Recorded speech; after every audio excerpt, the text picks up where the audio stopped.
While 8 teams battle it out here in the Rhino Cup for supremacy in the first division, 2 teams have risen to the top. 2 teams, if you've been paying attention throughout the year between the Power Up Cup and this, you'll have expected them to come towards the fore here, and it is of course a team named after a movie versus a team named after a video game. Hopefully we're all in for video game supremacy here. My name is San Phoenix and I'm joined for the first time, for me at least, by Rhino. Welcome. Hello, welcome. I'm very excited to be back here. I think that's such a great intro. a game and a movie. This is the battle of the arts and the culture to decide which is the greatest source of civil society in the world. Basically, that's what we're battling here. I mean, both teams obviously coming into this matchup with a win streak. Actually, haven't dropped a single match, I suppose, overall. So yeah, this is going to be a battle for top place. So there's a lot up for grabs for tonight. Yeah, absolutely. As you say, both teams coming off a 4-game winning streak at least. I think Inglorious Blasters might be undefeated all season, if you include the Power Cup as well. So I think overall, Dreamer, we're probably looking at Inglorious Blasters here coming in as the favorites. That's going to happen a lot. But that definitely comes with the territory of the of the name. I mean, I'm pretty sure I catch myself, and I think by the 3rd time I'm like, I should probably fix this. Yeah. But yes, the Inglorious Blasters. I mean, as you said, I mean they're definitely on a hot streak, and definitely probably look like favorites to come out on top here. You know, having said it, they have beaten Five Nights Freddy's before in a previous matchup. So I think Five Nights is going to be coming in hungry and looking to even it out. And give them some hope and show people that Inglorious Blasters can be defeated as we continue on in this cup. Yeah, absolutely. Now this is the 5th week of the Rhino Cup, I believe, of probably 7 or 8 weeks. So there's still some Overwatch to be played here, but we are expecting these 2 to be the absolute top of the first division, which of course means they're at the top of the Overwatch scene in South Africa in general. So this is really a match to watch out for, just in terms of setting how we expect the scene to look for the rest of the season. Now, Inglorious Blasters, of course, champions of the Power Up Cup.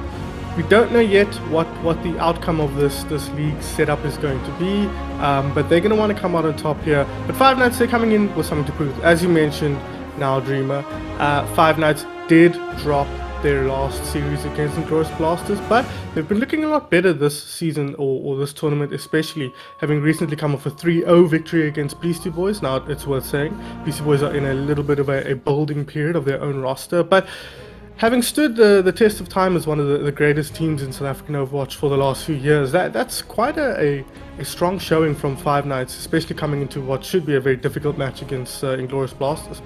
Nope, absolutely. And I think again, and even as you've watched, some of the games I've casted before as well, teams come in with a lot of firepower. And really when it comes down to which team's going to edge out on top or come out on top, it really comes down to, one, how do you control some of the really strong star players that are generally sitting in sort of the DPS role? How do you maintain them, control them, mitigate how much damage you're going to do? When you look at Inglorious Blasters, having someone like Sterling on there, I'm an absolute monster when it comes to the aim. And I really think the team overall with the firepower, Nick coming in from a tank side as well, quick fan as the in-game name is. We just said we weren't going to try, but I did. I'm definitely there. It's on screen there for you as well, coming with a strong tank play, and we've seen how much of an impact tank players have in the game. Obviously, of course, there being the singular role, but a strong tank that's up in your face, playing characters like a Winston or the Wrecking Ball. I'm really coming and doing a lot of damage, a lot of disruption to allow and create the spaces for the rest of the teams to operate. We've seen when teams can do that and really play to the strengths of their relative roster, that's when you're going to get a success. And I think Inglorious Blasters, you've got Sterling, you've got Auntie also coming in from a damage side, and then you've got a really strong support of Condi and Aprickornicus. I really went past there with my heart. I pronounced it with my heart. So we'll have to see how these teams obviously play out and based on the map picks. But yeah, it's definitely going to come down to controlling the star players on the opposing side and making sure your tank players can give you the space you need to execute your game plan. Nick, unfortunately, is in the enviable position, let's say, of being in direct comparison to the best tank in the country, which is Swoom, of course, who's also on this roster. So anytime you see Nick in, you go, I mean, Nick's good, but I mean, it's not Swoom. So you're always wondering, like, if they do drop this first map, which Inglorious lost, which they have been known to do in the past, of course, thinking back to the Power Up Cup final, ended up having to reverse sweep against Beastie Boys to take that one home. So they're not unbeatable, as we have seen in the past in South African Overwatch, with teams like, you know, 80k, which felt like if they ever dropped a map, that was the news of the year. This team is good, but not that clean all the time. And with Nick starting off, you always have to think from the perspective of Five Nights at Freddy's. There is still that Swoom in the background. When do they sub in the master of main tank in South Africa? So that remains to be seen, something we should just keep in the back of our mind as we go forward. But if we take a look at the Five Nights at Freddy's roster here, their opponents today, there's going to be Stalker on that tank role, Raftalia and Jesper Swag, two players we're not that familiar with on the DPS roles. Fluffy and Smiley, two players we're extremely familiar with on the supports. Of course, Fluffy, one of the best flex supports in the country. Expect to see him popping off on the Ana on the Zen, and then Smiley as well, known mostly for her Mercy, but plays a very good Lucio and on the Brig here in this image as well. So we expect to see a lot of stability coming from the backline, and that's something that Five Nights is going to be looking to for strength. And then Stalker on the front line, a very strong, aggressive player. So this should be an exciting matchup to see play out. No, absolutely. And, you know, again, we have some unknown, factors within the teams in the likes of Raf and Jesper. But I think that's what makes it so exciting to see teams go head to head. I think it's about, you know, players and team can come up with some exciting strategies, some picks that maybe people weren't expecting that can create a little bit of chaos in the right way. We've seen in some previous matches, even when teams sometimes have to play, a man down or a player down disadvantage, still able to put on a show and make teams actually have to work for it because of having really exciting picks and also utilizing the maps, right? Some maps you want to have players that can have the verticality. I think Farah has been a constant source of absolute pain, frustration, and blood-searing rage because of the constant source of pressure and having a Mercy, and now you've just got the worst pharmaceutical company in the air just constantly just hitting you, and we don't have the economy for that. So, you know, I think you can definitely expect some exciting plays and some exciting picks that could, you know, put people in some really unexpected positions, and hopefully then teams can capitalize on that and make it a really exciting matchup for tonight. Yeah, it's funny you mentioned the Farah actually here, Dreamer, because Stalker notorious for being a Farah abuse hater. So always excited to see whether teams with Stalker, how they respond to Farahs. But yeah, you're right. Farah is one of those heroes that tends to dominate the matchup, or rather can tend to dominate the matchup. And I think part of the reason for that is the fact that all of these players will be playing on 150 ping minimum. So your hit scan prowess isn't quite as sharp as you might see at some levels. Because I was thinking about it, you know, coming into this match and how much trouble we've seen teams have with Farah.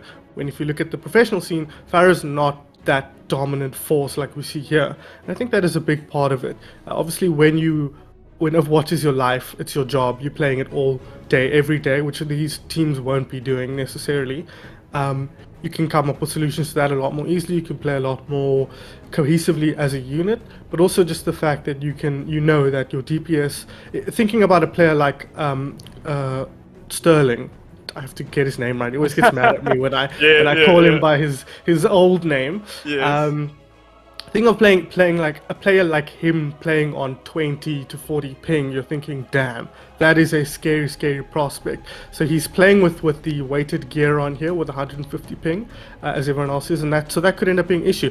But you did mention maps earlier, so why don't we have a look at what we will be starting on? And I believe it is going to be Ilios. So what do you think of Ilios, your Dreamer? Oh man, Ilios I really enjoys the map. I think what's great about it is all the ability to use environmental damage as well. So when I'm talking about that, I'm talking about the Farah, just a little bop that kind of knocks everybody off. Lucio exactly with the same abilities there. I mean, there's going to be trying to capture the point. It's something we've seen previous teams as well. No one knows, you know, some teams want to get onto the point right early and control it from the beginning. Other teams are very happy to sit back, wait for the team to get comfortable, and then sweep in right at the start as the control is going to start to activate. So this is, I think, Ilios, you know, allows allows, all 3 rotations allow a lot of different styles in that mindset. But I think again, a lot of open air. It's going to be a tricky one to, with a lot of damage that you can't really mitigate by hiding behind buildings. So we'll have to see how the teams execute on that. Yeah, that is something we'll have to see. And of course, it's always worth remembering as well. The first map sets the tone for the series. Now, both of these teams are very capable of losing the first map and feeling fairly comfortable going to the next map. Koth, or King of the Hill, tends to be a unique map in how it works out, but it's one of the map types you need to master as an Overwatch team playing best of fives, because it's almost always going to bookend the series. So you need to win King of the Hill twice if you're going to win a best of 5 or 5-match series. So it is something we're going to have to wait and see. We're always looking at teams who can dominate a more chaotic play style that tend to excel on this map type, and in the past I think we've seen both of these teams excel at that. So this should be a very fascinating matchup. Now, an elephant in the room here, Dreamer, is the fact that we do of course have the new hero available for pick for the first time in this tournament, Lifeweaver, now coming into comp as of 13 minutes ago, ready to go. So that's going to be interesting. What are your thoughts on Lifeweaver as a hero, in terms of, is he going to be a strong popular pick, or are we going to see teams kind of avoid him until we get a better understanding of the lay of the land? So from all accounts, I have heard that the character's not too strong. It's not too strong of a champion just yet. I think their abilities are really interesting. Being able to pull an ally back, being able to move and then allow some healing, creating AoE healing as well. So obviously very much in a supportive role. Look, we'll see. Maybe someone decides to whip it out and give everybody a surprise. We wouldn't expect it, I think, as we start to kind of kick things off, especially maybe not like map 1, game 1, as you're trying to set the tone, as you said. So I don't expect to see Lifeweaver, but from all accounts, not quite strong yet, but very early on. Who knows? Someone might find a great strategy, find a great synergy, and it turns into a top pick. Yeah, and that's the kind of hero, Lifeweaver, with how his kit kind of pans out, is the kind of hero you could build something cheesy around, with the petal platform. You can, there's a lot of kind of setup plays you could make. Okay, we move here, we use the platform to get to this position, we move as a unit really, really effectively. So I don't think I agree with you completely that we're going to see anything like that. I think it's just a little bit too early days. These teams are not known. These two teams in particular are not known for coming in super ultra nailed down prepped with kind of set strats like that. They kind of tend to rely a lot more on their broader understanding of the game and their nuanced understanding of the mechanics of Overwatch, as opposed to coming up with set cheese strategies like that. But something to keep in the back of our mind. Maybe a team goes down 2-0 and they go, oh damn, actually let's try the Lifeweaver here, let's throw a spanner in the works and see if we can get something done. Just to remind you guys, it is a best of 5, so 3 maps to win. Draws can happen. A lot to play. It's the case. It's a lot to play, and I mean, I think that's also something that's the case. It's almost a marathon. I think obviously these games are super chaotic and they go quite they go quickly. But hey, you've got to make sure you got your game head on. We're going into this map 1. You want to make sure you set the tone right for the team. I think sometimes teams take some time to warm up and get into the match. Completely normal. But yeah, I'm excited to see everybody come in, guns blazing, arms swinging, and really kind of just set the tone early. Yeah, hopefully we do see that. It's worth remembering as well, everyone. Load shedding still happening, still a thing. So some of these players might not come in with all the prep that they want. Load shedding ends at 8. You have to get on. You have to be ready to go immediately. And we did push this back to a 10+8 start. So presumably there will be some players who are coming in and being like, oh, we have to be ready to go here. No time to prep, no time to warm up. And obviously that's way worse for players who are relying on in-built mechanics, like their ability to aim well, stuff like that. So we might we might see these teams take a little bit to build up. No, and I think it's so funny you mentioned that, because that actually makes it such a unique challenge being, South African Overwatch player, and really just a competitive player overall. Yeah. It is this mindset. Your power might have just gone on 10 minutes before everything is about to switch up, and so you've just got to boost everything up, and at the same time you yourself are getting ready to go. And again, because it's a best of 5, there is that opportunity to potentially drop the first match and go, okay, cool, shake it off. get back into your strategies, get ready to execute, and then you go into map 2 and so forth, or match 2, and those various rounds. So there's definitely that opportunity to take off that pressure of, that best of 1, or it's a best of 3 almost. Teams can definitely bounce back. And as you said, these are both teams that are capable of doing that, depending on how the outcome of the first match goes. Yeah, and as I mentioned before, King of the Hills is the kind of map type where you can just write it off and be like, you know what, didn't go well for us. We weren't really in a good spot for this first map, and now we can set up for maps where we can come in with a little bit better planning. So we will be starting here on Ilios, as we mentioned earlier. 5 Nights, Inglorious Blasters. Give me a prediction quickly. Well, how do you think the series is going to go, Dreamer, before we get started? Going to go with the prediction and a wild one. I'm thinking 5 Nights will take game 1. I actually think they'll come in starting fast. I don't think the pressure's on them as much, and they have a big point to prove. So I'm going to go with them winning the first one. Okay. We'll be starting on Lighthouse, as we can see here, the titular Lighthouse, front and center here. You mentioned the environmental kills and prowess, something we will be expecting to see here, and this is probably the biggest map for that, alongside WoW. We'll expect that. They're going to start with the sim here, at least to get them out here. Compositionally here, nothing too shocking to start off with your Dreamer. No, I was going to say, I think that the setups are there. We've got the Farah obviously kicking off there, partnering with the Mercy, and that's going to be an early start. We've got Wrecking Ball, which I always love to see. Stalker going in and really wanting to just start off just being chaotic and starting drama. I like the rosters. I like the comps that we've got so far. I do see a Winston there as well. And again, just kind of going to be very upfront. I think, as I said before, teams want to go in and start very fast. And this lineup definitely allows those teams to just go in, be aggressive, and try to cause some chaos. Yeah, key here though is this Farah in the sky here. We see Condi putting the pressure on, obviously a former DPS player, so very capable on the Baptiste as the ball comes in. Stalker gonna sow some chaos here in the mix. Gonna have to back out. Sterling will be the first to drop. Jesper Swag though decides he's done his job and will work his way back to spawn here the quick way. Is so far 5 Nights in complete control, so that prediction of yours might be looking sharp, but I really like the Diva switch up here from Nick, hoping to deal with that Farah, or at least keep the pressure off his team for long enough for them to deal with the Farah. Now going to put pressure onto the Kiriko, but she's going to bail. She tries to climb up the wall, but Fluffy does get tracked down here by Queek fans. So good work from Nick to start this off for his team. They have flipped the point now, Dreamer, and it's looking pretty good for the team in blue. As you were saying that, right? 5 Nights came and started off strong. I mean, already generated 31 points on the point, 31 points there, percentages. But Inglorious Blasters came and retipped the zone. Ooh. And we have the Farah coming in, Jesper getting in one, only managed to get off the one, Stalker getting off the second. And once again, Inglorious Blasters soaks up the damage, soaks up some of the deaths they had to take, and take back control of the point. Although 5 Nights is trying so hard to get that point back under control. Yeah, seriously nice movement from Smiley there just a moment ago. Raftelia, they will find Nick as he pops out of the mech there. That's a huge pulse bomb to start this team fight off. 4-5 minutes at Freddy. They have now flipped the point, so this is sitting pretty for them as they look to kind of I don't know what the word I'm looking for there is. Just, put pressure on the enemy team here as have switched now onto the Ash. So Jesper not really feeling like the Farah is getting him much value, and that's a very good sign for Inglorious Blasters, no matter how this turns out. Sterling on the high ground here does pop these sights, does put the pressure on. Swag though finds Auntie with a headshot. That's a huge pick here, or at least it could be, for 5 Nights at Freddy. Sterling now under a ton of pressure on the high ground alongside Condi, but they're doing a good job of weathering the storm here, are Inglorious Blasters, and putting the pressure on 5 Nights. 5 Nights though still in control of the point, so they will have to flip, and they do get the flip now, Dreamer. And you mentioned that as well, and the fact that, obviously 5 Nights is the ones that are up ahead, Inglorious Blasters now have control of the point.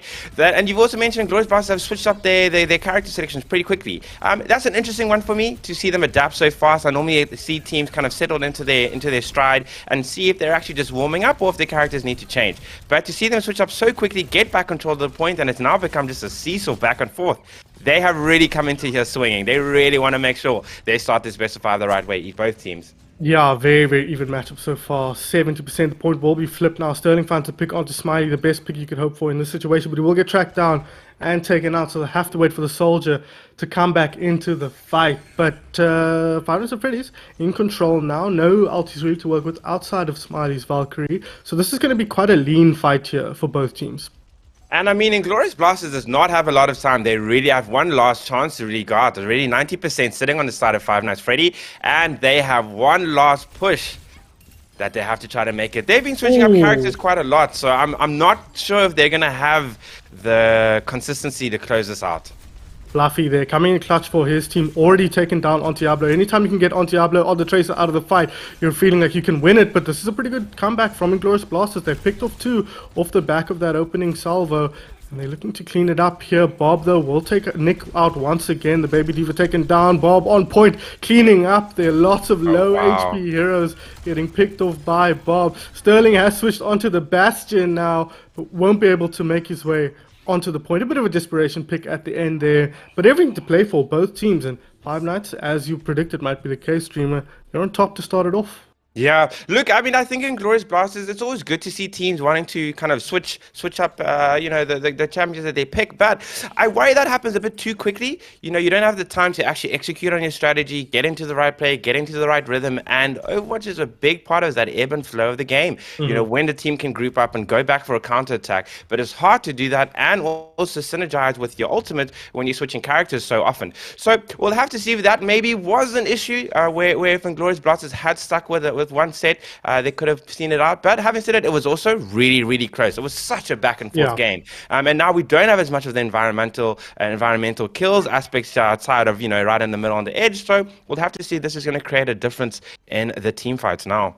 Yeah, absolutely. Instead, what we have now are long sight lines. Good setup here for the likes of Widowmakers, the likes of Sterling here. He's going to look to get pickoffs, and he started off taking out the enemy Ash. A perfect start for Inglorious Blasters. Sterling, if you could rely on anybody to find a headshot at a key moment, he's the man to do it. And now you can see they're getting aggressive here. Sterling around the side here, looking for targets, sees targets, not finding any kills just yet. Tracking that Tracer down. A sneaky headshot could spell the end of this team fight, but Stalker, though, on the front line, he does take out Auntie, so both DPS have fallen in this fight now for the Inglorious Blasters, and it's not looking good for them, but people are coming back with Sterling. He keeps finding these picks. Raftalia, though, does find Condi, so very, very good fight for Five Nights at Freddy's. Now they've finally picked up a few. The res onto Fluffy as well, just to keep things even here. What is Sterling doing here? Right on the front lines, trying to get rid of this ball, buying a lot of time. They did manage to cap the point here, Inglorious Blasters, so they're happy to mess around for the foreseeable future, but now the point does flip, so they will have to back off and reset. No, and as you mentioned, I think Inglorious Blasters to actually sit and take control of the point. You've mentioned the line sights and how that's so important here, and if you've got good duelists and good aimers, the likes of like Sterling, you can absolutely take advantage of that. But at the end of the day, no kills are going to mount 2 percentage points unless you've got the point converted and on your side. So it still remains to be seen how Inglorious Blasters is going to come back, try to retake the zone. But they are struggling to keep that consistent damage, that pressure. I do think they may be taking some time to warm up and get into it. Five Nights are playing their game. I think they're really playing their style of Overwatch at the moment. It seems to be just slow team-based plays, and Inglorious Blasters are trying to make things happen and sort of struggling as they try to get cap the point.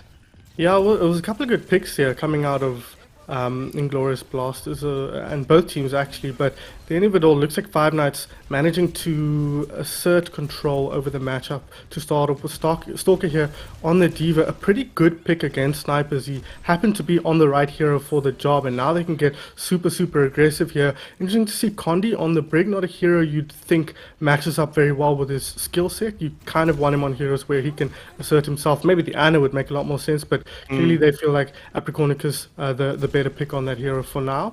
But yeah, just kind of look. I mean, what could also be happening here on the side of Inglorious Blasters is maybe they're also, again, we did say this is going to be almost a marathon of games, right? There's actually up to 5 games that can be played, and so maybe they're also going, hey, let's just warm up, let's get into it, let's kind of do something like Brigitte and try to do something different here and not reveal too much, and then maybe you can see in the next game they might actually switch up and start going to a few more comfort picks. But so far they've struggled to get assert their dominance on the game, and as you can see, your Five Nights Freddy sitting at 97%, 98%, and looking pretty close to cap it. And Caster's Curse, Inglorious Blasters saying, no, we are still in it to win it, and they've got actually everybody on point as well. Yeah, did a good job to kind of pull that team fight back at the flip at exactly 99%. So Now they're going to have to start building something, but they can't make any mistakes here, Dreamer. They kind of need to ensure they get all the picks they need to and don't get picked off themselves. Jesper's been doing really, really well on the Widowmaker here, taking the duel with Sterling and winning it regularly enough. So this is quite a strong showing from them. Pulse Bomb, though, from Auntie at the ready. Needs to be careful not to let it get eaten up here by the D Matrix, and instead just going to play patient. But Jesper Swag, once again, he finds an opening pick from the high ground there, just keeping the pressure on them at Sterling. He fires back immediately, but Raftalia tracks him down, so kills all over the place here. Brigitte with the brand new big shield, big rally energy gets sent off the map. This is not the one we were expecting, environmental kills, but this is the first one we see. Auntie, though, finds a pulse bomb kill, and the control on the point is still for Inglorious Blasters, so they're happy to do this. Ooh, self-destruct is over the top, not going to find anybody here. Apricornicus on the low ground, needs to be careful not to get squished, will not get squished, and now this Diva Stalker all by his lonesome on the point will get taken down, 74% on the clock, and Inglorious Blasters now in control of the game, Dreamer.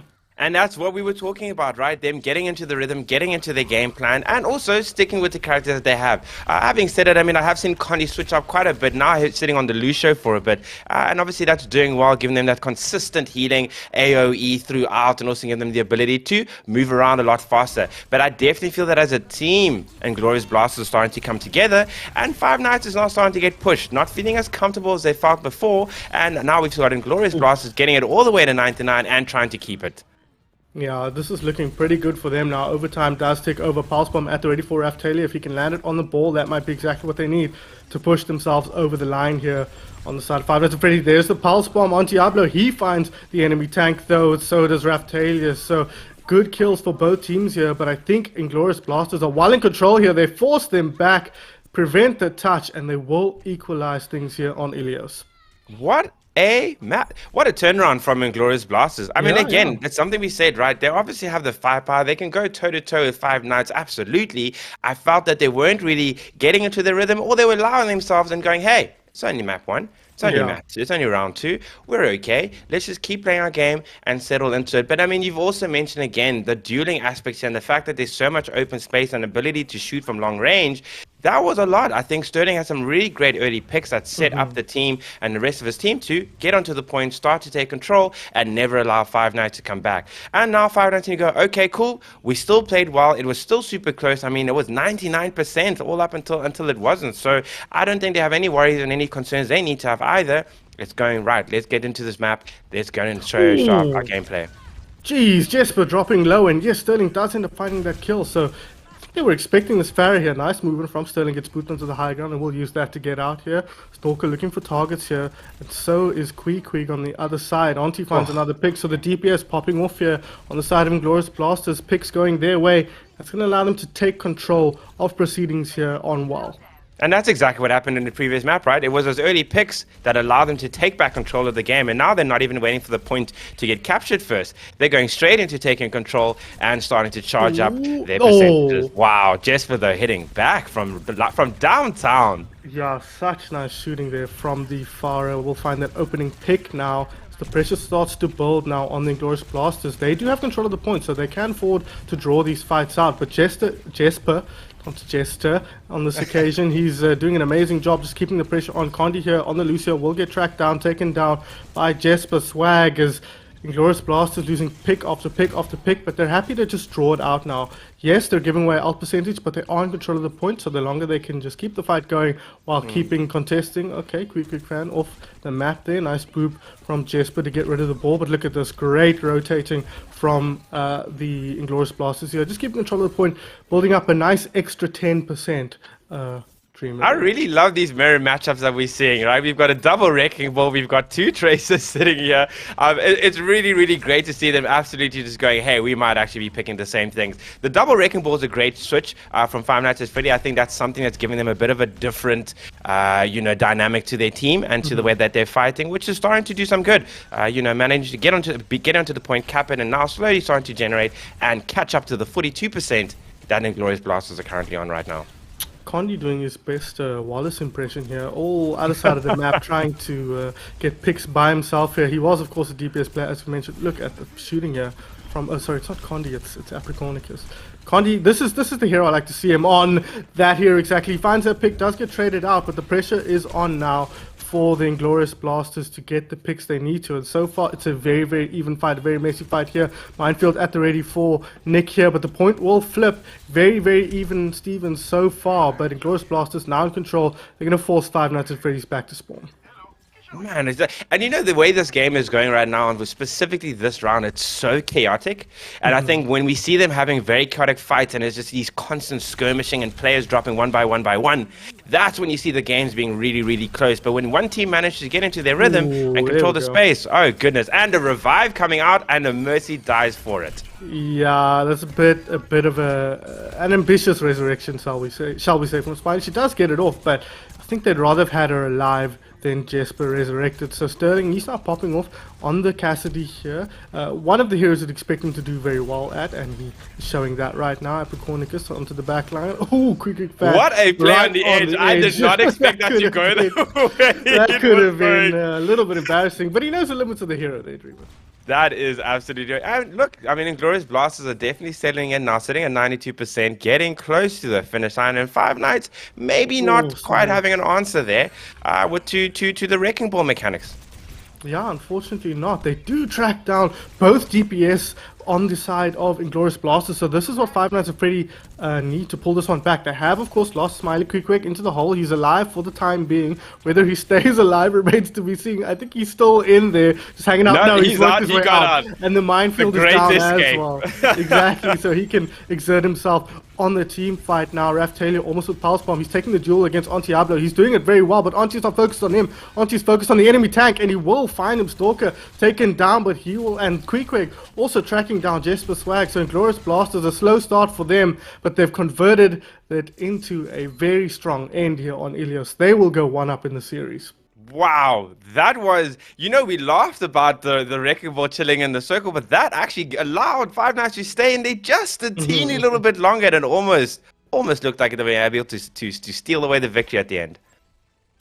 Yeah, very, very well played here. From the Inglorious Blasters, we're going to see... Oh, how do you like that? That was an elevation of note. That was the death elevator taking him all the way to the top. Look, that was what we wanted to see, right? Starting off at the beginning, we say, get these teams going in, swinging from the start. And it was super chaotic. The map one, round one, super chaotic. And Five Nights at Freddy's manages to just get it through. Round two, not as chaotic. Inglorious Blasters able to get into their rhythm, come back after a bit of a struggle at the start, and then closing it out now on the map 3 or round 3. It just goes to show, if you're letting Inglorious Blasters get into their gameplay and get into their rhythm, they're going to be really difficult to get off the point, never mind try to hold on to the point to get your points, your percentages growing. So, but overall, I was really great. That was a really exciting match. I think they absolutely came in, they tried to play their own gameplays, they were not afraid to switch up characters when they wanted to, and do something a little bit different, come up with some different strategies. At this point, we might see Life Weaver if these teams are playing like this. We might see, and these are the kind of players who would be willing to whip out something like that, you know. But I think on some of the other teams, the community teams who are like really nailed down on how they want to run things, you don't expect them to throw chaotic picks like that. We saw a lot of Widow in this on Ruins, and that's not unusual, but you don't always see that because teams tend to have a sense of what the meta is, what the meta looks like, and pick meta heroes for the most part and work around that. But these teams they both thrive in chaos, and yes, Five Nights got the better of that on the first round, but you know, on balance I would expect Inglorious Blasters to be better at that overall, because on paper they've got the better individual players. So if they can force duels around the map, you'd think they should be able to win them more often than not, and we saw that come to pass on WoW. And we saw as well, when Inglorious Blasters got those early picks, that was when they were able to then go, cool, take a, put their chokehold on the game and never let go thereafter. And that again came from, as you said, it's getting those early picks, going in fast, going in strong with the DPS, and being able to exert your pressure on the game. But having said that, I do think Five Nights have some strategies they can use to answer that. I think answering the Wrecking Ball with a Wrecking Ball of their own was a great opportunity for them there. And obviously, depending on where the map selection goes goes now, as they're busy actually heading into that to decide what game 2 is going to look like. I do think Five Nights definitely have some options. It's definitely not all doom and gloom for them. They played really, really well and can definitely give Inglorious Blasters a run for their money. Absolutely. I think also, Dreamer, what really stood out to me in that matchup is two things, right? First thing is Jesper Swag, standout performance on the Widowmaker especially, but in general, he's a dominant performer that you can really rely on to pop off at any time to match the likes of Auntie and Sterling. So that is a very, very good sign, and you'd expect something like that from a top team, but we haven't yet seen Jesper Swag perform like that. Not because he hasn't performed like that, we literally just haven't seen them play with this composition in recent times. So that's very exciting for me. The second very exciting thing is from the Inglorious Blasters perspective, that Pharah has not been the dominant performer that we've seen it being in the past. We've seen it completely control the complexion of a matchup. That's not the case in this matchup. We saw at the beginning the response from Inglorious Blasters, Nick onto the Diva, perfect counter, or at least takes the pressure off. And Sterling, we know if you give him space, he's going to hit the shots. He's going to put the Pharah under pressure. We saw at the start of WoW how well he was able to do against that Pharah on the soldiers. So two things I'm very pleased to see going into match. Definitely being able to contain Pharah is absolutely incredible. And I think it's also such a scary pick to try to do when you know you have an opposing player like Sterling, who threw out the Cassidy as well and got some really clean kills over there. So you're from Cassidy sitting to Soldier, moving on to Widow as well. I mean, at that point, you just know you're going to get attacked no matter where. If it's going to be around the corner, if it's going to be from downtown, either way, you're not going to have an opportunity to play your game. And then the Mercy as well, right? But if you're going to try to run Pharah, you're going to go have a Mercy as well. Mercy's going to get picked off as well. And what we saw was, as soon as Inglorious Blasters gets 2 early picks, they just completely run it into the point, lock it all completely down, and then it becomes really, really difficult to then be able to counteract that and try to take back control of the game. So I definitely think it's a great idea for Five Nights to kind of keep the fire away for a bit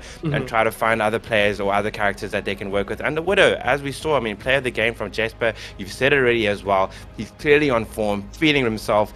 That's an opportunity to play around him as a star player. Yeah, now you mentioned the Widow, and we will be going on to King's Row, a playground of Widow, historically speaking. I don't know what took them so long to pick a map here, like they weren't going to pick King's Row if it's in the pool. I don't know who they were trying to fool here. But on first point especially, Dreamer, we do frequently see Widow. Both teams have shown a proclivity for that hero, so it wouldn't surprise me to see that. But compared to Ilios and control maps in general, this is a lot more static map style.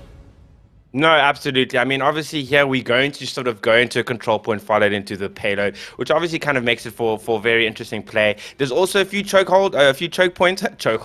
You will get a chokehold on the game based on the choke points that you decide to win. But definitely a few choke points as well, which also makes it really, really interesting. We'll have to see how you're going to kind of fit in a wrecking ball here. Maybe Reinhardt starts to become a little bit more of a comfort pick to pick here, because then you can kind of have that control and the team can kind of move forward with him. You might want to have a Winston as well, very easy to jump around the corner, give people some surprises. But again, of course, the verticality is always a thing with the Widowmaker kind of sitting up top, and Widow's obviously always a popular pick at the beginning. We'll have to see. We'll have to see how the teams are going to go. We will have to indeed. We're just sorting out. Teams have swapped sides here. The team's keeping production on their toes. Exactly, so you got to be able to make sure they stay in their place. Hey, keep the sides you're supposed to be on. So how it works, at least when I was playing, I'm sure it hasn't changed, is loser will pick the next map. That's fairly standard. And then the winner picks if they want to attack or defend first. So Inglorious Blasters have decided that they want to attack first, which is why they've switched sides. Not just to keep Peach on his toes, but that is a part of it, I'm sure. But also they want to set the pace here. They want to set themselves a total to defend, if I can put it in cricketing terms there for a moment. So to start us off here, Zoom. No, let's look at the defenders. Let's not make that mistake. No, we're just trying to get some getting back. And I did see a Doom. I think I did see a Doom first there, which would make it for an interesting play. Again, very disruptive. character to pick here. And again, still with a lot of mobility as well, so able to kind of try to take control of high ground, clear it out where need be. Also move back to the team, make sure you're able to support. Could bring a lot of versatility to whoever decides to go there.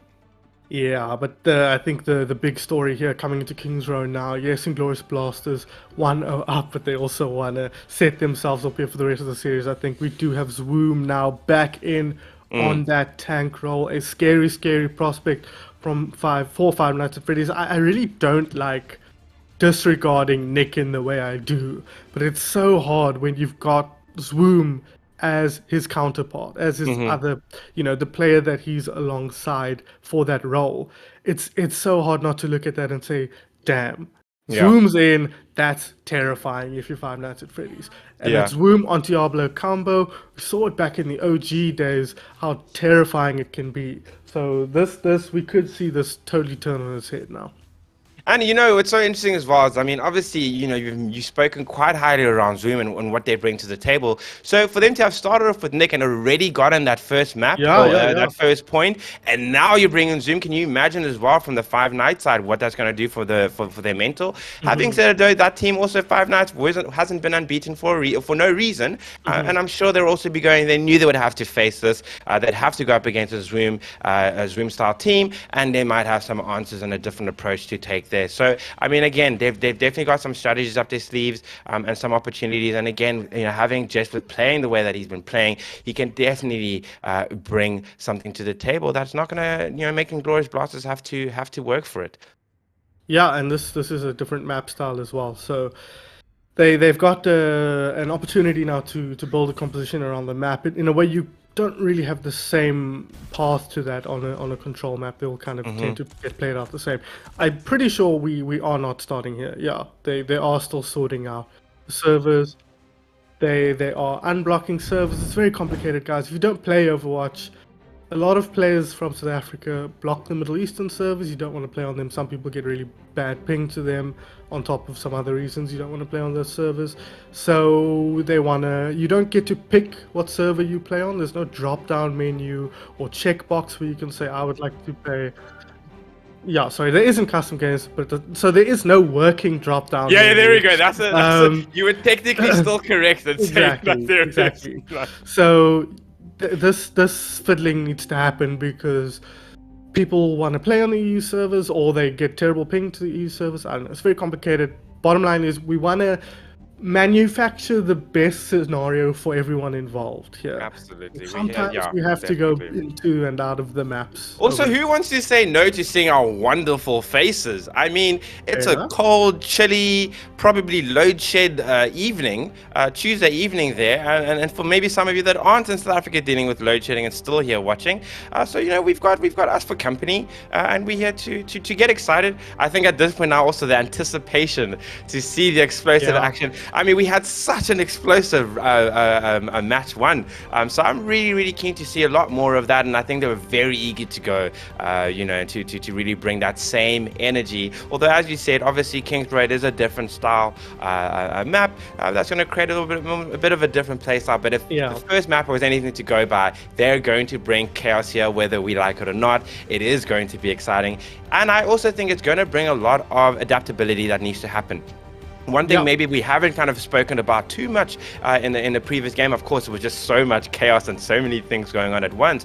But it was the ability for Inglorious Blasters to switch up very, very quickly. It was something I said, hey, that may not be such a positive thing based on how, round one went, where they dropped it very closely to Five Nights. But again, they held on and it became very, very strong.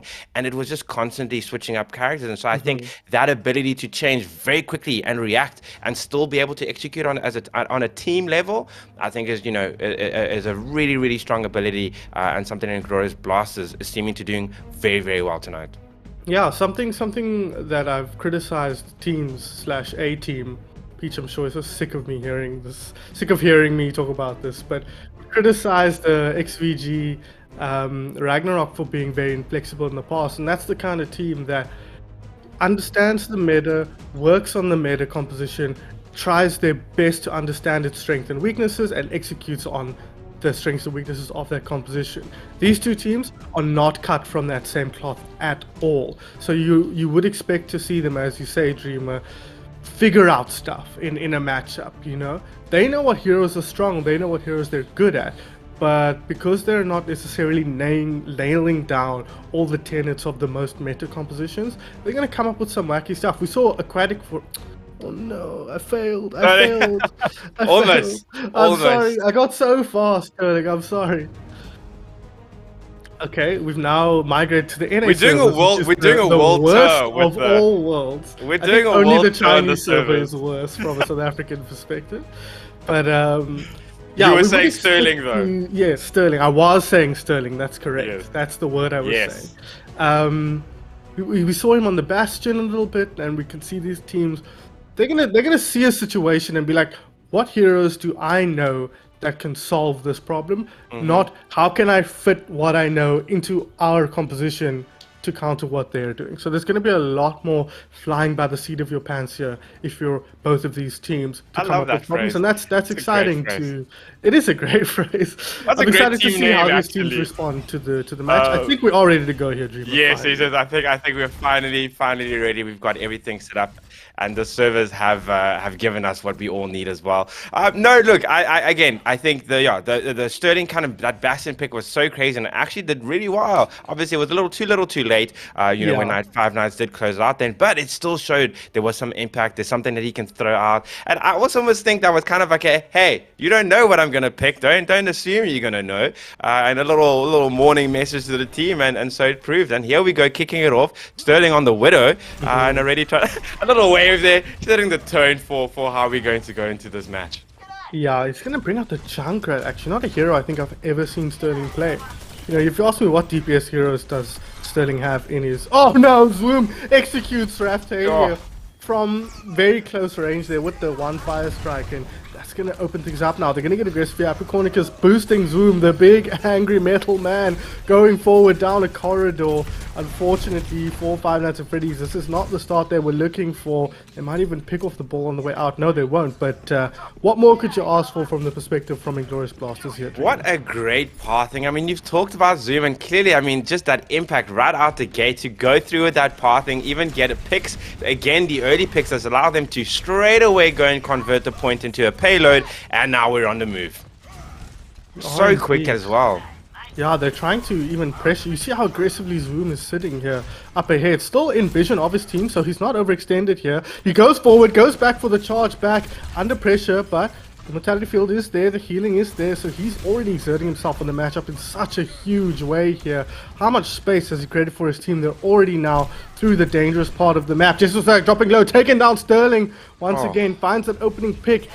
I think he did exactly 0 damage on the Junkrat. Totally surplus to requirements there, immediately onto the Cassidy to solve the problems here, and he does it immediately, taking out both halves of the pharmacy in this team fight. You know, and I think that almost might have actually been a really like high IQ play to actually bait him into going to the pharmacy, only to go like, actually no, Junkrat wasn't part of the plan. We are actually going to make sure we've got DPS that can actually pick you up from the sky.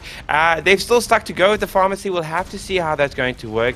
But so far it doesn't look like it's paying off very well. But what they are heading into Inglorious Blasters is to one of the big one of the big choke points, where it is going to be pretty difficult to push it past the point. Although having said that, Zoom sitting there looking absolutely formidable, falling down with the shield on Rhino just to send a message. Honestly, I don't know. He's playing angry, man. He's playing so aggressive, so far ahead of his team, just making space. Oh, wow. I don't know who said what to him, but oh my God, Sterling with a triple kill, one with all of his abilities there, pretty much, and this is looking totally dominant here. This is what I was saying about Swoon, Dreamer. He just brings in a different look for his team here. A dominant performer at any stage of the game. And look at where he is and where he's going. Kill Fluffy outside of their swarm. forward. you know, I do think this is also showing they maybe Finance doesn't really have an answer for the Reinhardt. I think the Mercy, you know, the pharmacy was trying to go, okay, cool, we can't be sitting up close. He's Stalker too switching, scary. yeah. He's Yeah. pushing too far up. So we need to be in the air to stay out of his way. But then you're gonna have to deal with Sterling and the rest of the DPS team. And we've got the Anna boosted Farah trying to go in, getting the first pick and managing to get Condi down, which is the one part of the support. Oh no, now finally getting Condi down for the support. But I mean, after Farah, after an Anna boost, to only be able to get one pick, that's you would have wanted to get more out of that. You would, but you have ended the team fight here at least, right? The Fair. Ghost Blasters have to back up, have to get ready for the next fight. Auntie will get taken down as well very late, so you're happy with how things are. The key, the absolutely most important thing is that you stop the momentum from Inglorious Blasters. They are going to move forward now. Auntie has not yet respawned, and Zoom is going to have a really, really tough time finding value in these team fights on the Rhine with how Five Nights are set up. On the high ground here, looking down upon Inglorious Blasters, looking for targets, waiting for their moment to strike. Card is moving here, so they will have to keep it from going down. Look at the pressure they're building onto Jesper, but they're positioned so nicely. They can't actually all get caught out here by the same stuff, but as I say there that, it they is. do lose one. The Justice comes up, but finds nothing, just damage, and Sterling, he's popping off under no pressure as things stand at the moment. And Inglorious Blasters weather the storm and clap back so effectively. You know, and what I do like about Five Nights is, again, they are adapting, right? We saw what they had to do. They had to obviously kind of pause that fight, give themselves some breathing room. It hasn't obviously been as effective as they would have liked, but they are switching it up. They're not just trying to do the same thing and hoping for the best. You know, they're trying to bring something new to the table, trying to disrupt the game plan from Inglorious Blasters, controlling the high ground. They sit there, just trying to keep control. Oh, and now we've got Zwim on his own. Ew. Yeah, it does get taken down. Condi was doing a very nice job from the high ground here. Is that Jesper on Bastion we're seeing, right? Talk about Yeah, a it switch is. up right here. This is what I'm excited to see. Yeah, it makes perfect sense in this situation, right? You're kind of defending it out. You've got time to, you know, pick a hero and respawn very quickly. Or close to the fight at least. And Sterling's matching him up here. Now this is way less normal. You know, this is what I absolutely love. And again, we've said it, right? It's been since the beginning of this match, beginning of this best of 5, that they have just brought everything to the party and brought something new. They're so okay to do mirror matchups. This is everything you want to see in a series. These teams are absolutely going for it and saying, hey, you think you're the best Bastion? You're not even the best Bastion in the server right now. Yeah, second out of 2 at the moment, perhaps. There's all nice work from Raftalia. Gets a pulse bomb onto Zoom. Takes him out, so no main. Oh no, Dreamer. And there they go, just managed to get it over the line. Do you know what I want to see now? Because if we're out here picking some of the craziest selections, I want to see my Battle Moira. I'm a huge advocate for Battle Moira.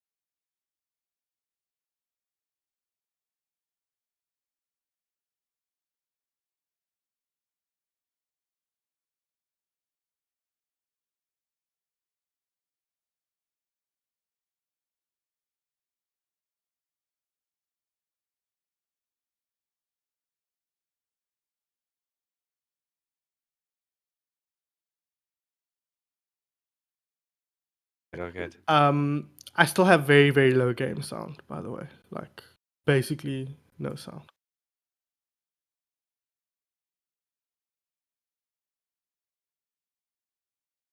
No worries, no worries. What a crazy, crazy game. Oh, we Oh, are we're live. back. We're We're live. back. Hello. Hello. Hello. Everyone hear us?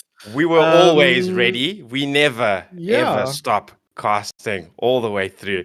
We are waiting to get feed and make sure we can actually get ready to discuss the next match. But I think, yeah, we were saying we're excited. It's been an absolutely crazy, crazy way to kick it off. We've got a Mirror Bastion, a Mirror Tracer, a Mirror Widow, a Mirror Wrecking Ball. And as I said, I do want my Mirror Battle Moira lineup coming up. I think everybody's ready to Yeah, get looks back like underway. we're good to go here. What I was saying though, while we Hmm. could not be heard, because we were actually still casting Mm. to ourselves here. Um, To you and I, it was very intimate. yeah, so intimate. The Five Nights at Freddy's should have done a million billion times better. They're going to be so disappointed with how that map ended. 2 minutes 21 on the clock. They'd just taken down Zoom on the Reinhardt with a good pulse bomb from Raf Taylor. The fight was even, and they just let the cart roll over the Mm. box here into the zone. So they're going to be so pissed. Zoom even said in that moment, like, guys, you got to focus on the card, and he's on the team that benefited from that. So even to him, he was like, what do we do? What happened there? Because yeah, that should never happen.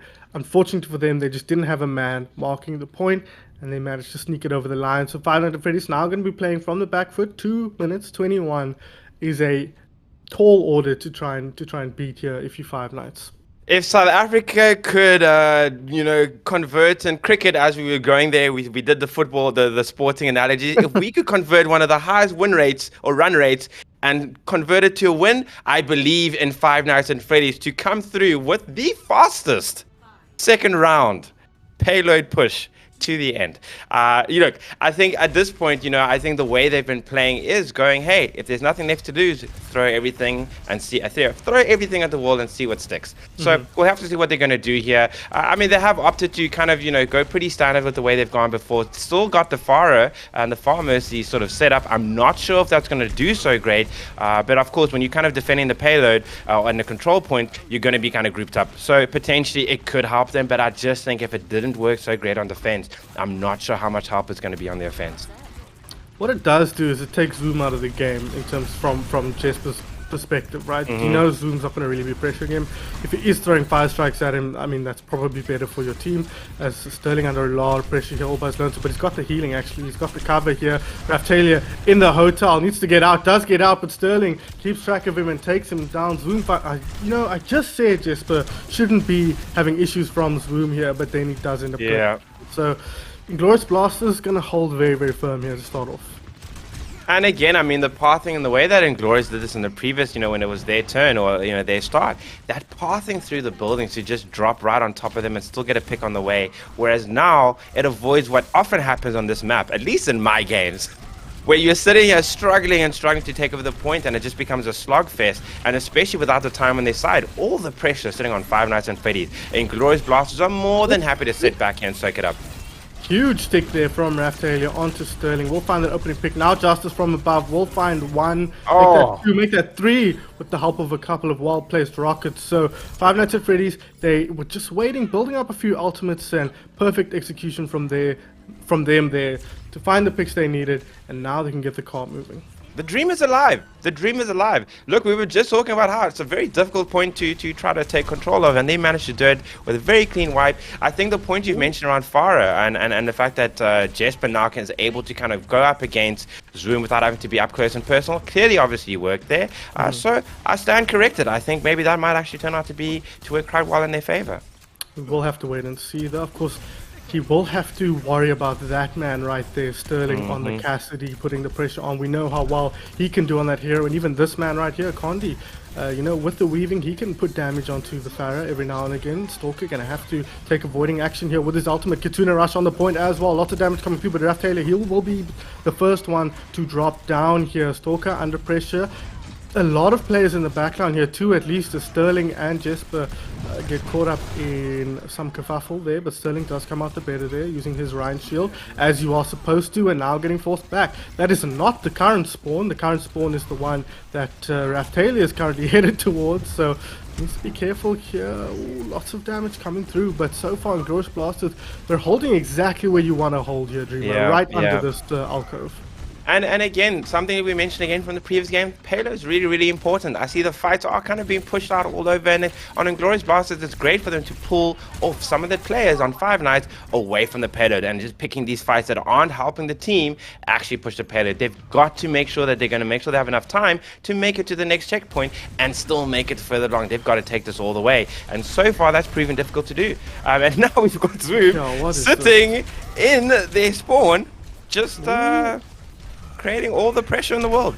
Yeah, just literally big rectangle up in front of spawn. Ooh, Raftalia doesn't quite find the pick there.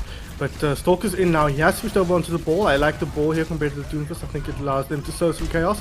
As Raftalia, there we go. 2 picks, both DPS contributing there. Sterling Apricornicus going down. Justice at the ready here. Raftalia finds another Zoom in the hole here. Jesper tracks him down. So 4 kills between the 2 DPS here. And finally, Five Nights at Freddy's will be able to push through this horrible, horrible alcove.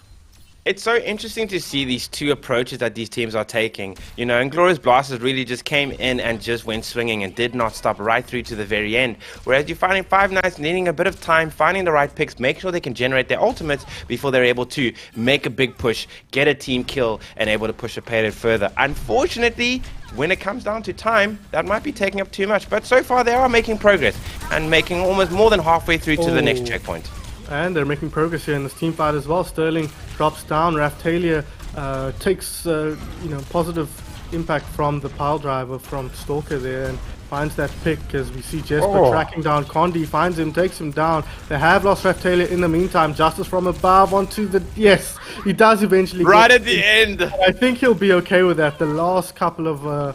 micro rockets there getting the job done. They are looking to defend this though in a big way. They commit the sound barrier here, do Inglorious Blasters, and you can see how many ultis they have. 4 ultis if they can get in here. Fluffy taken down by Sterling. Ultimate pop there. He does get taken down.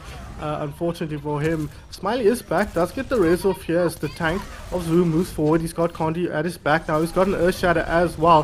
Pulse Bomb in the backline here, not going to find anything outside of some damage. Immortality Field forced as well. The pressure is building here for Inglorious Blasters, but they're weathering it well given how few resources they have. But as I say that now, the picks end up coming through. Jesper Swag onto the Hunter now, finds onto Diablo. He finds Zoom as well on the point, and they will find this first point cap. And so, look, this is where the real test comes. It's getting at that last final few meters. But so far, Five Nights are playing this really well. I absolutely have to eat my words. Jesper has made me eat in my words. The Pharaoh pick is absolutely doing wonders. To get off that pick right there, to get Zoom down at the death of his ult. That was absolutely phenomenal and allowed them to actually create the space to keep pushing the point further. And they're getting close to what looked to be a very tall ask at the beginning of this.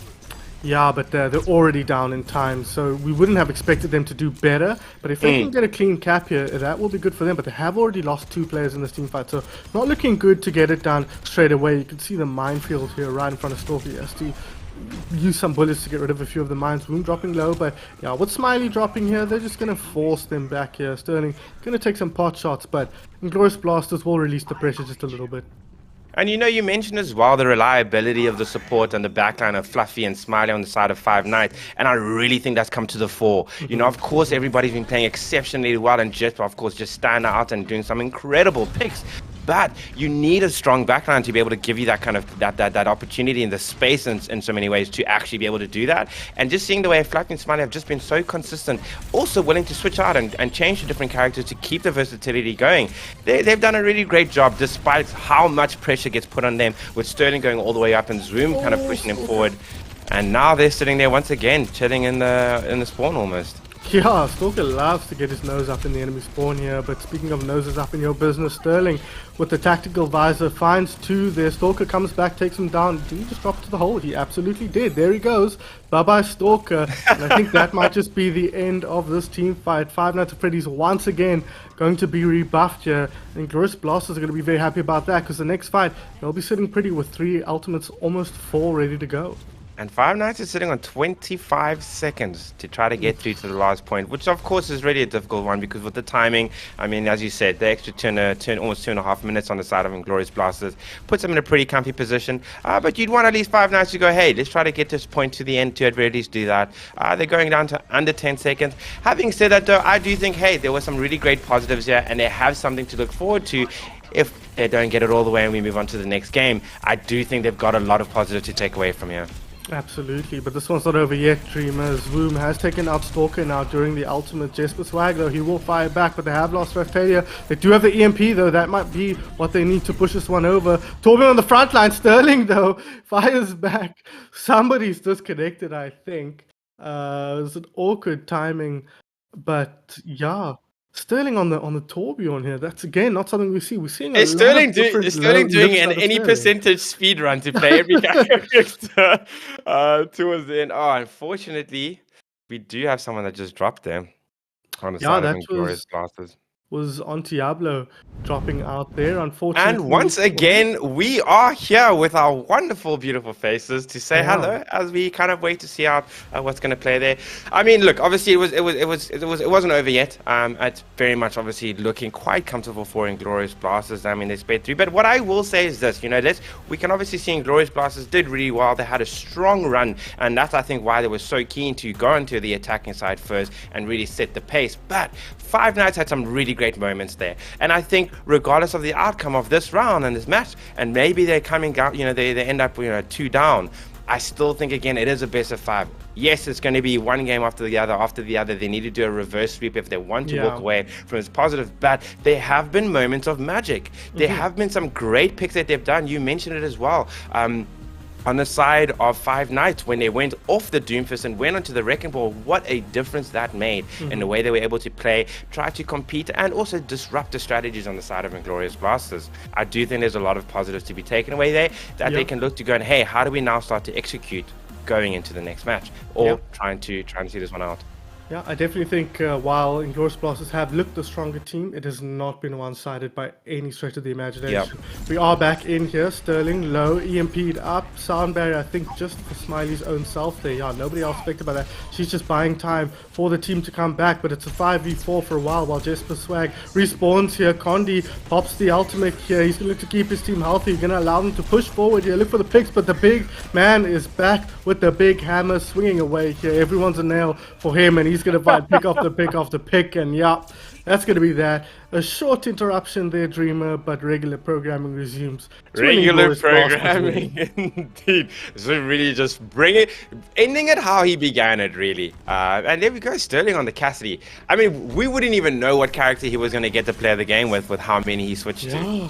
Oh no, somebody booped him forward there. Not sure what happened. Probably Jesper Swag, and in fact plays with his life. The ICBM there, as Fluffy likes to call it, takes down Smiley on the way out. So, yep, Sterling, I think this has been a super interesting series to watch Sterling play, because I'm used to him playing much of the same kind of heroes, mostly hit scan, mostly what you would consider your normal damage dealing DPS. Your Traces, your Pharahs, your hit scans, your Soldier, Ashe, Cassidy. All of those are Sterling fare as far as I would be concerned. But he's been whipping a lot of unusual picks out here, and that's very exciting to see. I mean, I think in general, there's been some pretty interesting picks. I mean, the Bastion picks as well, from both sides as well. I mean, Sterling definitely kicking it off in the previous map as well. But I mean, to see so many different characters being picked, and just interesting combinations.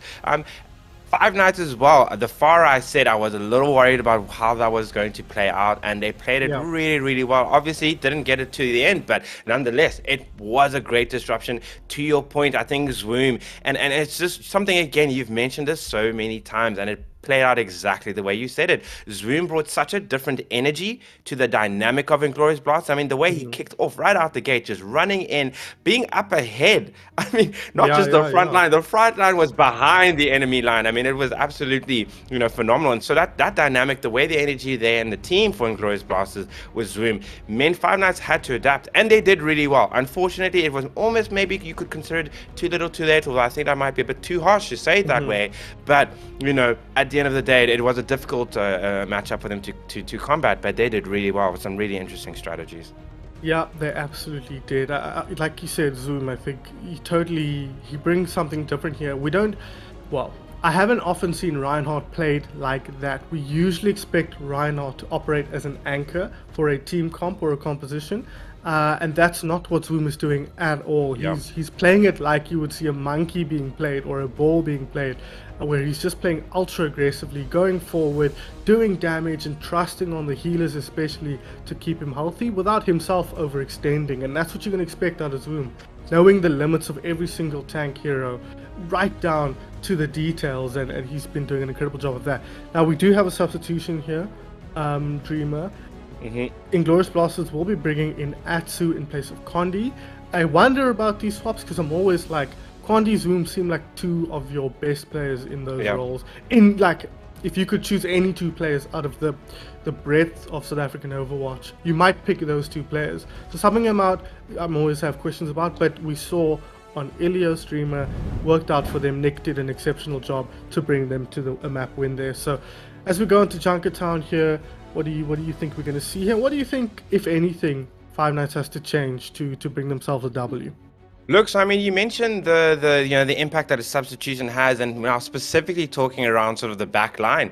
For both teams, they've been so fundamental in allowing these teams to come up with these crazy strategies to allow their star players to really shine. It's been off the foundations and the groundwork of the back line. So we'll have to see, actually sort of coming in, what that's going to do in terms of the difference it's going to bring from the side of Inglorious Blasters. Is that an opportunity for Five Nights to maybe exploit that? At the end of the day, when you look at from a damage perspective, I think for the most part they've been holding their own. Of course, Sterling's really didn't popping off, but even in the first game, you've mentioned it as well. Jesper was actually firing back and really holding their own. So you've got to look at how do the tanks then face up against one another, because that's where some of the differences starts to come. And again, the back line, and that's going to be really interesting. Junkertown's an interesting one. A lot of open spaces at the beginning, and then we start to really, as we go steady further and further into it, you start to narrow it down, and it gets more and more into that sort of choke point sort of analogy. But right now, it's going to be very kind of open-ended, a lot of high ground that you want to try to take advantage of, and I kind of feel this might favor Inglorious Blasters as we kick it off. Yeah, I would say so, but Jesper has shown an ability to pop off on this Widowmaker, so they might be relying on him to really, really bail them out of some difficult situations, or at least set them off right at the beginning of team fights here. Zoom, he's going to come forward here. Not a Rhino one trick, in spite what Kings Row may have suggested. He is adept on all tank heroes here, as they look for... Zoom's pathing is so fascinating for me to see. Obviously I would be the kind of player that just kind of stick with the traditional, here's the path, let's just, kind of push the payload to where it needs to go. But once again, exactly like on Kings Row, going from such an interesting angle to kind of try to get that early pick, that is always a great start for Inglorious Blasters. Yeah, absolutely. And there we go, Jesper finally, he finds an opening pick. Zoom fires back though, takes down Raftalia, but they've got the Mercy. Smiley will bring them back up to a full fighting complement here, and Stalker will track down Atsu. So this is what Five Nights need here. They need a strong start, they need to get these picks early. They've got a very feast or famine lineup here, Dreamer, with the Sojourn and the Widowmaker. So they're relying on a big way for the DPS to get pickles. No, absolutely, and it's I think it's do or die. Obviously, when you're down, you're 0-2, you really can't. You've just got to go out strong. And as we said before, these fights have not been entirely one-sided. Yes, of course, there's been strong showings and strong moments, on either side. But Five Nights are absolutely, definitely in this, even if they've got their backs against the wall. Yeah, Zoom is popping off though. He's taken out Raftalia, he's taken out Smiley, so no resurrection available for them there. You can see how much pressure Jesper Swag is under here. Stalker trying to take down the Tracer, but Mike is taken out himself here. The purple ball, the Discord orb is on him here. Like a naughty little boy, and he will get executed by Diablo there. So they found a way through here, Inglorious Blasters, and that will allow them to take the point here, but maybe not. Sojourn not happy with the proceedings at the moment. Pops the overclock, finds a pick onto Sterling, finds another one here. Maybe they do get back in here, but no, yes. They have touch, it's not over yet. 1.76 meters here, contested down. Jesper Swang in a position he doesn't really want to be in, playing, trying to do trick shots on the point, but eventually Inglorious Blasters clean up and they will get that first point done and dusted. And so they take the first point and they're looking good, but I do think there's a lot of positives there, and the fact that Five Nights really made them fight for it. It wasn't the way that it was in Kings Row. You would have worried about them in their mental if Inglorious Blasters just picked up right where they left off and then just powered through and kind of steamrolled. Then you'd kind of think, hey, maybe it might not be looking so great. But they have put up a fight. They are making things a bit difficult. The Showdown I really like. I think that's a different sort of DPS to kind of bring to the table. These teams are not afraid to come up with some interesting picks to make things work.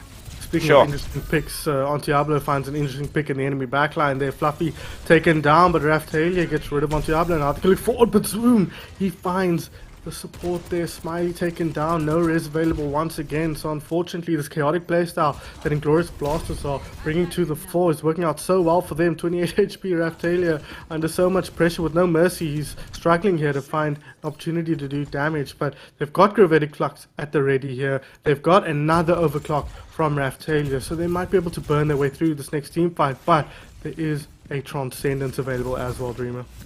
This is looking very scary with how many ults are gearing up and getting ready to go. Of course, they're going to be trying to generate them as quickly as possible. These teams are not afraid to all throw down their ults at the same time. Hey, Ooh. when they've all committed, they really want to make sure they get the most out of it.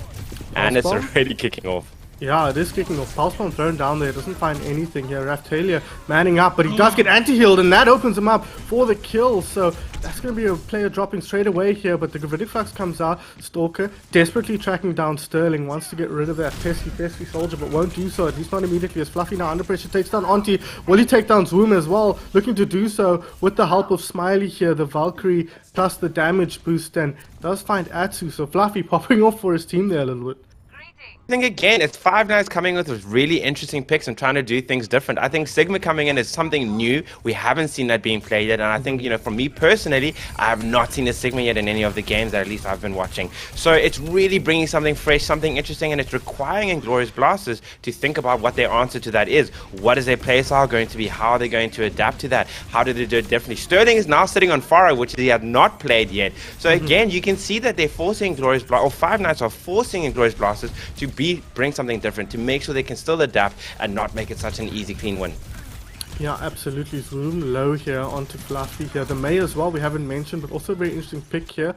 Struggling, I think, to find value, but now has the Blizzard at the ready. Stalker rocks Apricornicus's world there and will get rid of the Ana. So healing now limited as Sterling on the far. You did mention that. It is a hero we do know him for, so not surprising in that sense, but as you say, hasn't brought it out just yet. What am I watching? What is that? No. That is crazy. Doesn't find anything. Not surprisingly, there's a window up here, so damage amplification coming through. Zoom needs to be careful. He's going to go aggressive. He does not do anything, and Smiley, in fact, will get a very aggressive resurrection off there, but Raftalia does end up dropping here. Zoom will go down as well, and I think once it's all said and done, they're a very explosive team fight, but Five Nights at Freddy's holding firm once again.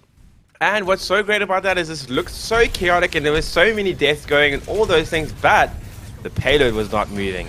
And that has to be the most important thing, right? You want to be getting these kills. You want to obviously take control of the map so you can push it or you can stop the payload. So Five Nights will be happy with that. They're going to want to have more of these sort of fights. And we've already mentioned this with this map. It does start to tighten up and get a little narrower and narrower. And so, you know, you're going to have to see Sterling trying to be very creative with the gaps that he's looking for. And so far, looking very happy to find those gaps. Absolutely, but now they're under a lot of pressure. They've lost the play already.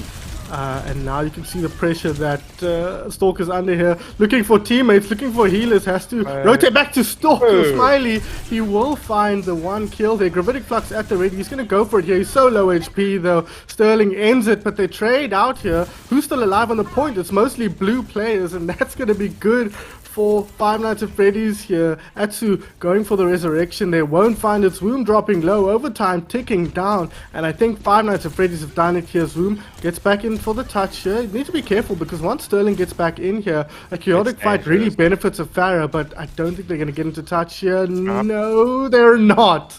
Just barely takes down. So do you know that man you mentioned? There with just a little bit left. Sorry, I was so excited because I was just like, what a great showing there for Five Nights. And you mentioned it before, the May we didn't even mention too much for. But again, when you can drop that ultimate, the amount of space it creates, it's so difficult to get back to the payload, get back to the touch that you need, and actually still kind of keep it moving. It was something we even said as well in the previous fight. There was so much chaos going on, but it seems Inglorious Blasters weren't able to get to the payload when they needed to, and Five Nights were doing a great job of making that difficult. And so I think that May, you know, that the May pick definitely forces Inglorious Blasters to respect the space and not be able to kind of control it as much as they would like. Again, just showing how great these teams are at constantly adapting. This feels almost like a game of chess. unless the game of Overwatch, as these teams are trying to outplay each other and outthink each other and out-strategize. Yeah, absolutely. It's awesome to see. We do see some on Diablo moaning there, as he says the icicles are maybe a little bit on the large side, and so I think that was part of what was happening. Is maybe on Diablo was copping a couple of icicles to the head. If I'm not mistaken, that's a one-shot kill from May, but I You're could be wrong quoted. on You're that. being quoted on that. Chat, everybody quote him. But I'm pretty sure it is with the damage quotes- boost at least, right? Yeah, So I do think so. I mean, look, if it it's is going to boosted, he's hurt. in trouble, Auntie. Yeah. It is going to hurt, and yeah, absolutely. Of course, the May complaint will come through. It's such a great pick, and it didn't seem very effective at first, Yeah. but again, as the points started, as the spaces get smaller and smaller, it gets difficult. But this is only one part of the job done in terms of giving themselves a fighting chance on the side of Five Nights Freddy's. They now need to get there either faster or further, and hope to make sure they can actually bring back a point and take us to map or game number 4.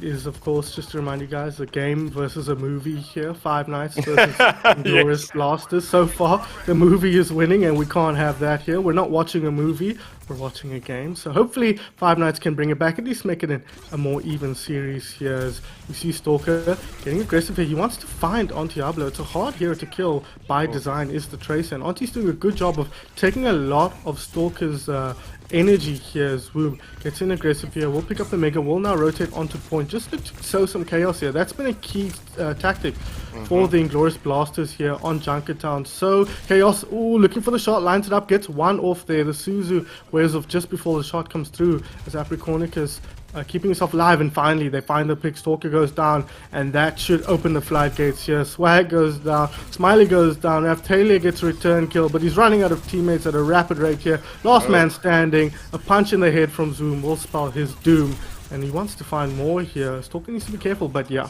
Good team That fight was there. a great Considered team poetry. fight. Yeah. You need to get your props for that. Great rhyme. That was stunning. I'm going to give that a 10 out of 10. Would hear that again. And you mentioned the thing of the chaos, and that's exactly what happened there. Five Nights were looking good, felt like they had that control. Inglorious Blasters comes in, tries to get the pick, starts that chaos, and one by one, Five Nights fall and puts Inglorious Blasters in a bit of a commanding spot. But, still a long way to go here. Yeah, There's still 2 minutes, just 2 minutes now on the clock for Five Nights to still make their moves. But they just absolutely dominated that team fight. Zoom dropping so early there. Auntie Diablo getting picked off as well. So it was a 5-0 here. They might get even more here. Or the TPR. That ability seems overpowered for a person. And yet the payload isn't moving, and I think that is something that is really being underestimated, because these games have been close in a lot of ways. It has been just one touch too late, or 1 meter, or 1%. These are really, really small. And if you're not moving the payload, especially when you've got a team kill, you might pay the price. Oh my god. Goodness. Raftalia just absolutely dismissing Auntie Diablo there, executing him with the right click during the overclock, boosted up by Smiley as well, as we've seen so often here. And they will get the cap here. So very, very nice play from Five Nights at Freddy. They've managed to really gain control here on Junkertown, both on attack and defense. I actually wanted to ask, because I was surprised I haven't seen Sojourn actually being picked too often. Is there a reason? Do people consider her a lot weaker relative to some of the other picks, like the soldiers that you can bring? Because right now, doing a ton of work for Five Nights. I have no idea. That's a good question. I mean, I love her playstyle. I think the sliding is also really, really cool way to kind of reposition or to escape. The alt fire is also just so damaging. Obviously not quite on May level, but damaging nonetheless. And it's doing really, really well for them on the side of Five Nights. Speaking of May, of course, they have now switched onto the May. Jesper Swag wants to dominate Auntie Diablo once again here with a couple of well-placed icicles here. Sojourn going to go up into the high ground here.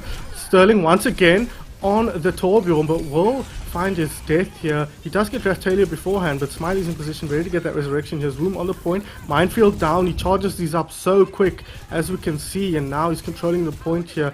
Is that a Mercy in the sky for him as well? Yes, Atsu is walking around there. So good support there, but Five Nights are being slowed, but not really stopped here. They haven't been dying. They haven't getting picked off, and so they're able to just keep the pressure building here. Zoom is doing an amazing job of staying alive, of putting the pressure on the enemy team, but it feels like the team around him isn't quite able to get in there and getting picked off. Like we see, Raftalia finds one here with the overclock, finds another with the help of Jesper Spag. Looking for a third here on Diablo, not quite getting the headshot there, but he will look to put the pressure on. But they need to get rid of this ball. It feels like if they don't kill ball, they can't win the team fight. And once again, another minefield goes down here. Blizzard at the ready. Will Jesper choose to throw it out? No, we won't. Gonna choose to back up instead, but Swoom says, where you going, bud? I'm still busy with you.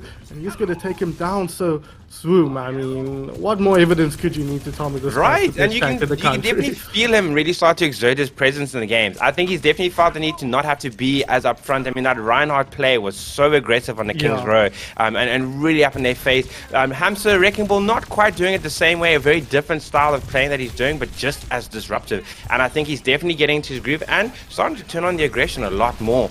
You know, Sterling sitting on Torben, I'm not sure you're going to get quite the same level of DPS as he would have if he was picking one of the others, like a Soldier or even a Sojourn. So Wrecking Ball, you know, Zoom really needing to come in and give that damage, give that oppression, make it disruptive, make it chaotic, and give his team the space to get those picks that they need.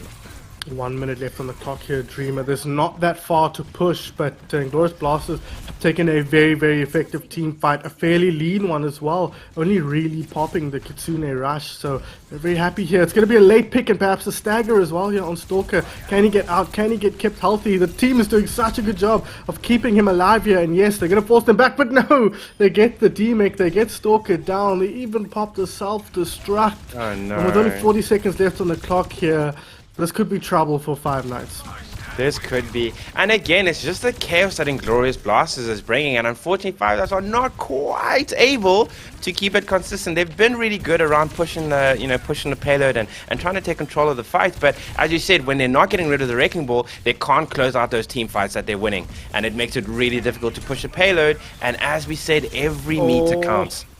Absolutely, Zoom is doing so much work here. You can see Jesper wants to deal with him, but you can't. You can't as a solo hero deal with the ball. He's got too much HP, he's got too much mobility. He's going to get in, get out, and execute players on a worm. Auntie finds two now. No doubt with the help of Zoom, the devastating duo formerly of OG, just doing so much work. Overtime ticks down, and in spite of a strong performance from Five Nights at Freddy's, Inglorious Blasters take a 3-0 win.